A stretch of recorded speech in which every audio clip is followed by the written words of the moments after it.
super fresh with a dope style. Motorsport Radio. Let's go. How do you prepare for each race? Well, I mean, to be honest, we have a fairly set format. We go to a simulator at BMW Motorsport in Munich for the Monday, Tuesday before each race weekend, and then go through the first steps, I guess, of track learning initially, and then try and simulate the situations that we'll encounter during the race day itself in terms of some general practice laps to get a feel for things, then simulate qualifying, race scenarios, energy saving, and all the sort of dialogue that happens between the driver and the pits to hone that and to fine tune the processes, because Formula E is so full of challenging situations that need good communication skills between the car and the pits, and so being able to practice that and as close to a race environment as possible is really, really useful. How much do the simulators actually help prepare you for racing? Because I know simulators have got so much more advanced over the years. For example, even so much so that racing drivers actually use gaming now to prepare for a weekend. But is it really that close? Well, I guess it depends what you as a driver need to get the cues from the car and from the simulator. Because personally, I struggle with the simulator in terms of fine-tuning my driving to the last little bit, because there's no G-forces in the simulator, and for whatever reason that affects me more than, say, it does Antonio, my teammate. He's always a good half a second faster than me, sometimes even a second faster than me on the simulator, but obviously in real life that doesn't translate into still being the same. And so I think it's probably a case of those who do more simulator work, more gaming at home, and are used to the feedback only coming through the steering wheel, or maybe we have some bump detection, some bump cues rather, on the simulator, but it's only giving you a little bit of feedback. It's not anything like the real car, so it's only as good as you want it to be, and how much time all the engineers have into trying to fine tune those cues. But it's what it's really, really useful for is being in an environment where in your mind you're driving around the circuit. You can throw a full course yellow, slow down, see how that affects the race, because we're timed for the race in Formula E. A full course yellow really affects the amount of laps remaining, and the amount of energy remaining per lap, and so then we can adjust on the fly and get used to that sort of quick reacting that we need to do in the race. That's amazing. I didn't realize that you could simulate so much in a racing environment. Now, does it really prepare you for the racing situation? Do you get a lot of full course yellows in the simulator that you think will probably happen in the real life situation? Well, I mean, a full course yellow is just another engineer pressing a button when he feels like it, and so it's not a full course yellow for any particular reason other than one of the engineers just throwing one to challenge the situation. But it just it is lifelike in the sense that the engineers running the car don't have control of that in the race either, and so they've just got to react to a situation that happens when there's someone else crashing, or debris on track or whatever. You have no heads up of that about to happen, and so to be able to practice it before the race is really, really valuable, because a Formula E race weekend or race day pretty much for every event other than Berlin. It's so condensed, and there's really very, very little time in between sessions to either analyze the session that's just happened or prepare for the next session. So much of it has to be done before the race day, and then you know what your set procedures are and your set mindsets and things for the following sessions, and you just got to be able to switch into whether it's practice, qualifying, or race mode. Within like 5 or 10 minutes, you need to forget the last session and move on to the next. You've raced lots of categories over the years, and Formula E is completely different. As you said, you just do all the practices, qualifying, and the race on the same day. How tough was that to transition to this year? It was certainly a big challenge, especially because Formula E has probably the most demanding media PR schedule for a driver that I've been involved in as well. And so you're suddenly faced with a day and a half or so before the race weekend of pure media commitments, normally from first thing in the morning through to evening events. And so you arrive on race day, I wouldn't say worn out, but you've had things to do and things to think about previously, and then you get up at normally 4:45, 5 a.m. For race day itself, because first practice session is normally at 7:30 in the morning, it's flat out from then until sort of 7 o'clock or so in the evening once everything calms down after the race. So it's an incredibly packed schedule. You have very, very little time to react to things, and very little time to analyze. I know I mentioned it just on the previous question, but as a driver, through my whatever it is, 10 years of car racing experience, every single event, race, practice session I've done, you have an hour or two after the session to sit down, think about what's happened, look through the data, delve into specific corners if you're struggling anywhere, and understand it. Whereas in Formula E, I don't think I've ever had much more than about 5 minutes to look through the previous session, work out what changes we've made on the car, what I did with my driving. The track's evolving lap by lap because it's a street circuit, so the first few laps in the session are fairly unrepresentative compared to the last laps. There's just so much. You in the end, you can't analyze it all. You've just got to go on your experience and your gut feelings a lot of the time. And it's one of the reasons that Formula E is so fascinating and exciting from a driving point of view, along with a whole raft of other rules and race situations and things that make it interesting. You must be absolutely shattered when it comes to the end of the race on that day. Instead of going to partying, do you just go off to sleep or something? There normally are parties, and I never make them. It's a full-on day, a lot of adrenaline. Even just the practice laps on a normal circuit, you probably you wouldn't get such a buzz, but because they're all street circuits, there's zero margin for error. Even your first laps in practice, you have to be super on the ball and aware of what's happening. Then you have qualifying, which itself creates quite a big adrenaline rush.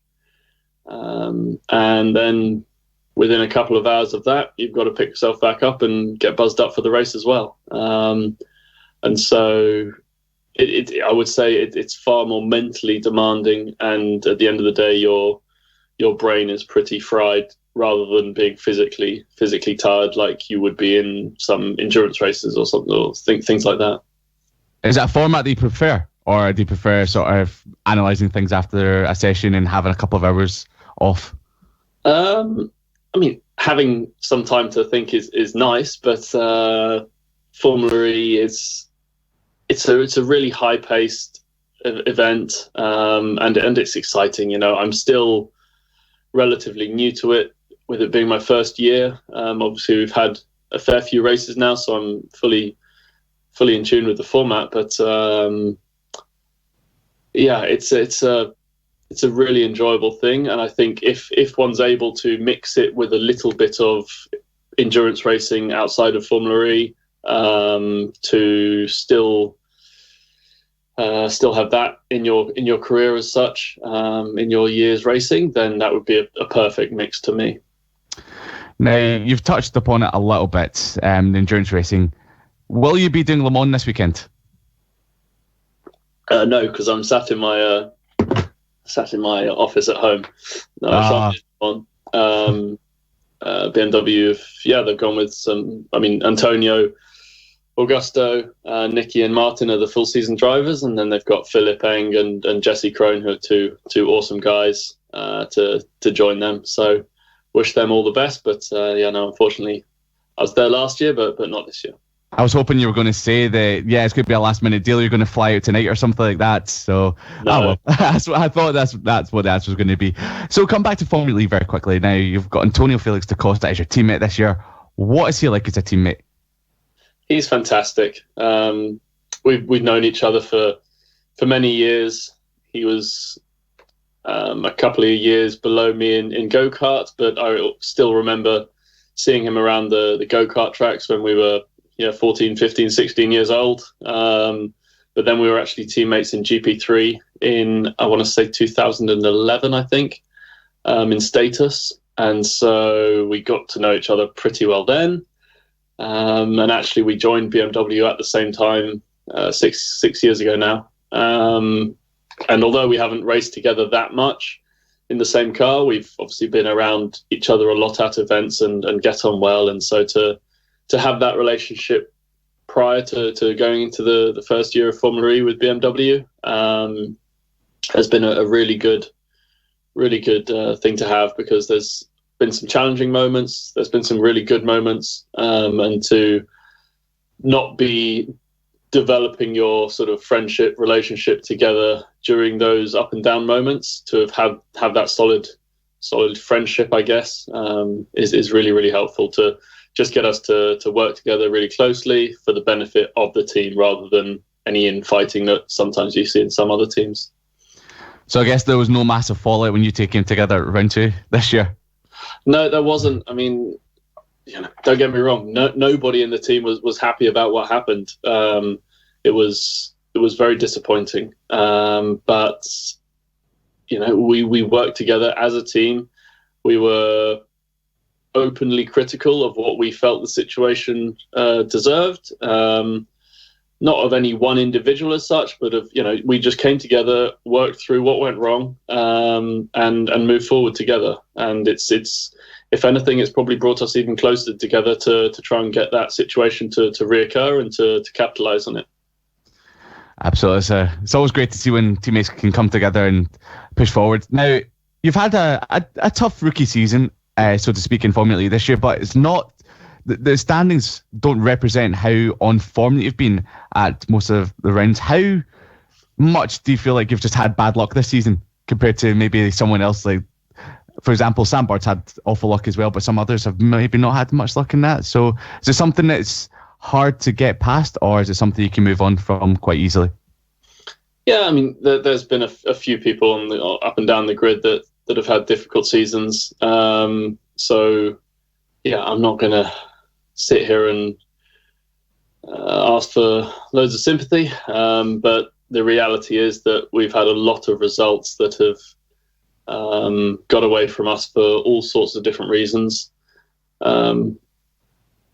Honestly, not many of them have been through my own personal mistakes. A few of them have, which I think going into my first season in Formula E, I would have expected to make a few mistakes. But unfortunately, if the weekend's gone smoothly, I've made a mistake myself.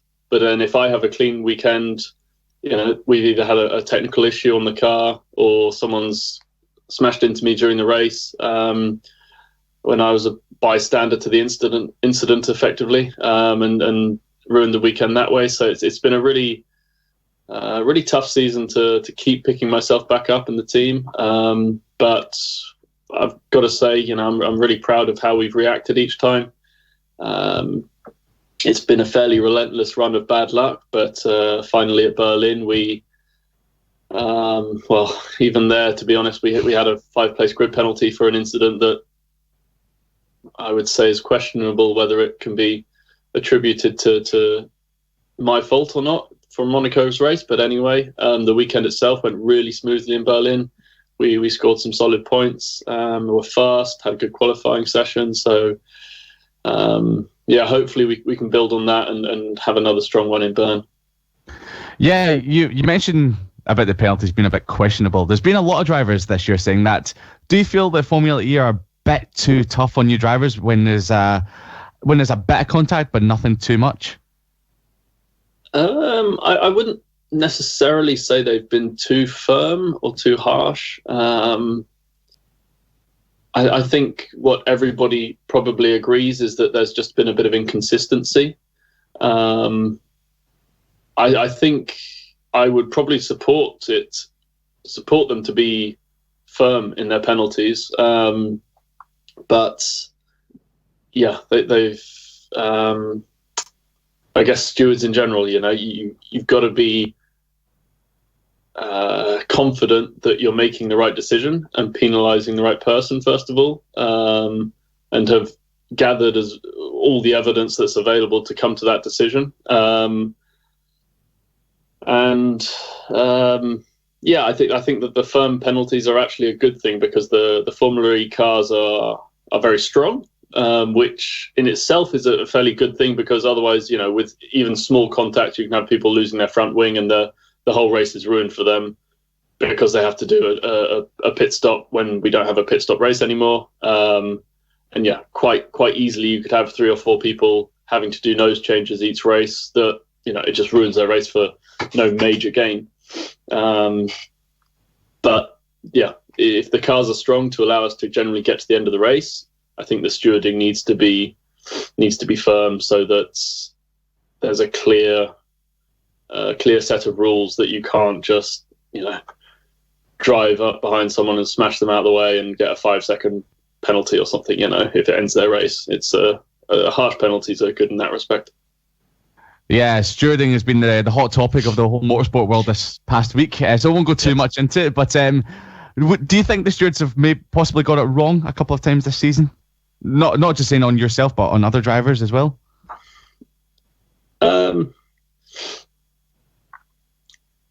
Yes, I think we're all human beings, and it's understandable that mistakes get made. And I think as long as, it's shown that,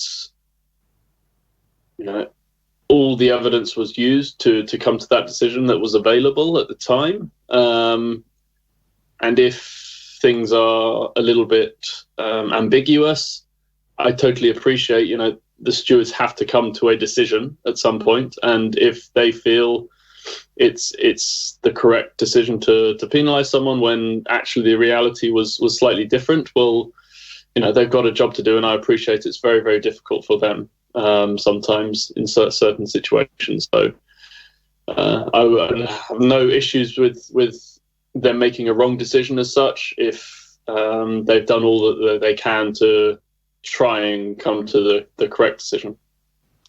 Yeah, absolutely. Well put there. Now, we've got a few more rounds left of Formula E this year. Do you think you can potentially pick up that elusive win, or are you just solely focused on possibly helping Antonio Felix da Costa clinch the championship for BMW?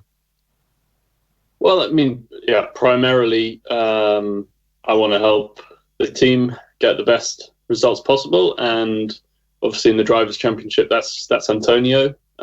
He's had a strong season. So yeah, as in the previous races, if there's anything I can do to help him, I will. Like the sort of place change in Monaco that happened, I have no issues about that whatsoever. In terms of the win itself, it would be fantastic to get a win, and we've certainly had decent pace at times this year that we had the opportunity to win one race and have a couple of podiums maybe elsewhere, but haven't for whatever reason. To be honest, if we can just have smooth weekends and score solid points, maybe we can be close to a podium or on the podium in one or two of the races. But at the moment, after the season I've had, realistically, the aim is to get points and just have clean weekends. So I know every racing driver hates hearing this question, but would you move out of the way for Antonio if you find yourself in first and he's in second? Yeah, if it had an impact on the championship, absolutely, I'd have no problem with that. Yeah. Brilliant. So, will he be coming back next year for Formula E, or is it something that's not really been discussed yet, or have you been in talks? It'd be great to see you back with BMW for the next season.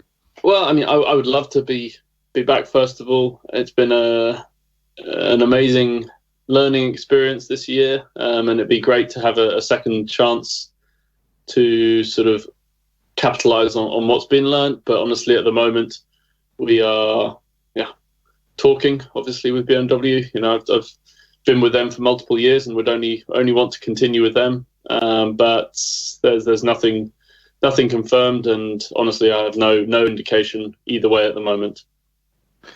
The good thing about about the Formula E season is it wraps up round about is it July? I think it ends in July. So have you got anything planned for the rest of the year ahead? Any other racing series that you're hoping to get involved in before the 2019 year's out?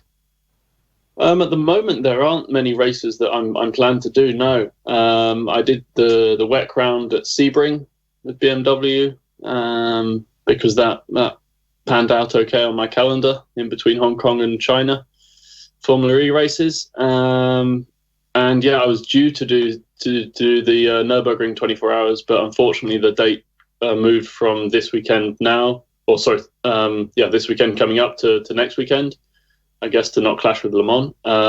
Then that messed up the Nürburgring weekend. So unfortunately, that means that I can't do all the VLNs and the Nürburgring 24 hours, which is an amazing race.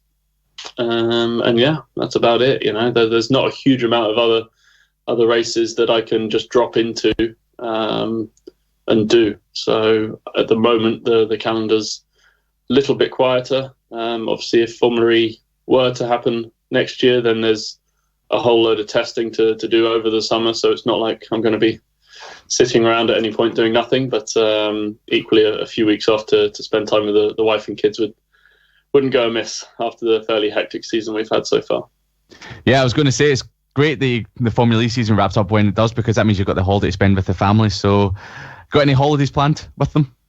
No, in this job, there's not a huge amount of planning that you can do, to be honest. There's a few weeks of the year that you can sort of get official time off for as such around Christmas, and maybe if there's a particular couple of weeks that's quieter between some races. But we'll be sorting out a holiday at short notice to Center Parcs or somewhere fairly nearby where we can bundle the kids and their kit in the car and go there. Something with roller coasters never goes amiss, especially when you're a kid. They're always great fun.